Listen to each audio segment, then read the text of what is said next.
If your child melts down and you feel completely helpless, like nothing that you do actually helps, then this video is for you. I'm Ron Gord. I'm an attorney who serves as a guardian ad litem, a parenting coordinator, and a mediator. I provide co-parenting education to parents and to other attorneys.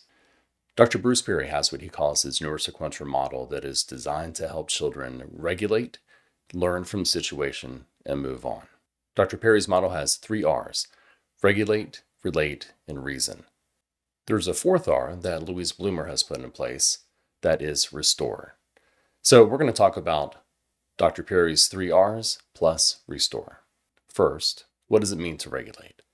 If your child is experiencing heightened physiological response to the situation, that their heart rate is going, their breathing is going, they're all over the place, psychologically they're in fight, flight, freeze, or fawn, then they're not in a place when you're going to be able to help them learn anything. You're not going to be able to help them accomplish anything. The first thing that needs to happen is they need to be regulated. Now, depending on the age of your child, depending on the trauma that your child has experienced, they may not have good skills to be able to self-regulate, and so you're going to have to assist them. The first thing that you have to do before you can help regulate them is to regulate yourself. You're going to need to take a moment yourself to make sure that your response is correct, that you have calmed yourself. You've taken a moment to maybe meditate, take some breaths before you engage with them and attempt to regulate them. An unregulated parent is not going to be able to regulate a child. How do you know when you're sufficiently regulated yourself to be able to help your child? Well, you're going to be calm. You're going to be mindful. You're going to be compassionate and empathetic about what they're going through. You're not going to be upset. You're not going to be looking to punish them. The first step that you're going to be doing is looking to feel calm and as relaxed as possible so that you can relate to them from that comforting place. Once you're in that regulated state yourself, then you start to help regulate your child by approaching them with calm, soothing words, not too many. You're not trying to lecture them or have a big conversation. Just some calm, soothing words to let your child know that you love them, that they're safe, that everything's going to be okay. If there's an audience, if this is at a party, for example, if there's other children around, then help remove the child from that situation so there's not an audience that they're concerned about that will just jack up the stress that they're feeling. Instead of giving them a timeout that would isolate them and perhaps increase some trauma response that they have, sit with them. You don't have to have the conversation right then. You just sit with them, breathe, just be a model for calmness so that they know they're not alone. You're not yelling at them. You're not giving them angry faces. They're not being embarrassed in front of their friends. They're not being isolated. You're sitting with them, breathing, being calm, and giving them a chance to calm down themselves. Once you're both calm, once you're both regulated, now you need to attempt to relate to the child. This is important. This sequence is important, right? You can't relate to the child before you're regulated, and you can't reason with a child until you have related. This order matters. The reason we go from regulate to relate to reason to restore is because these things have to happen in that sequential order. Our brains are hierarchically structured. Immediate physiological responses, the high heart rate, the body temperature, the blood pressure, all of that is in our brainstem. Building on top of that, we get to the limbic system, and then we get to the cortex. We need to travel all the way up through that hierarchical structure to be able to reason with our child.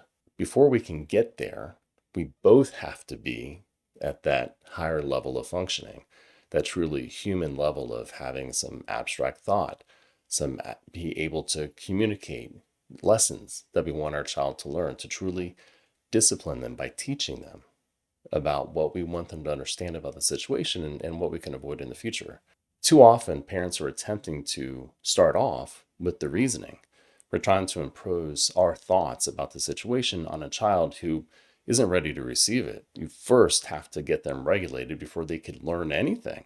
Right? A screaming child who's having a tantrum or a child who's broken down in sobbing and tears is not ready to receive a life lesson from you.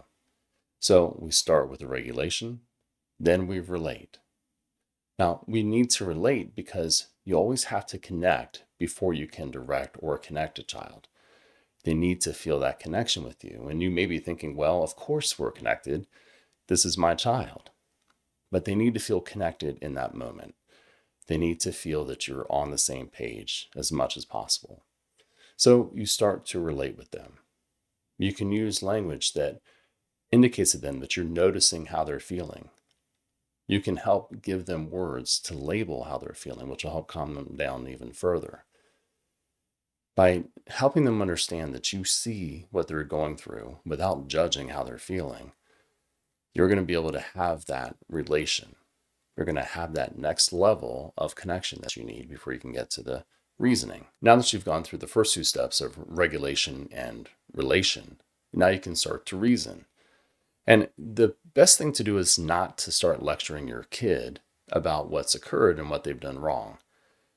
The best thing to do is to start getting their story, asking them, tell me what was going on. How were you feeling then? I noticed that you did this. Help me understand how that happened.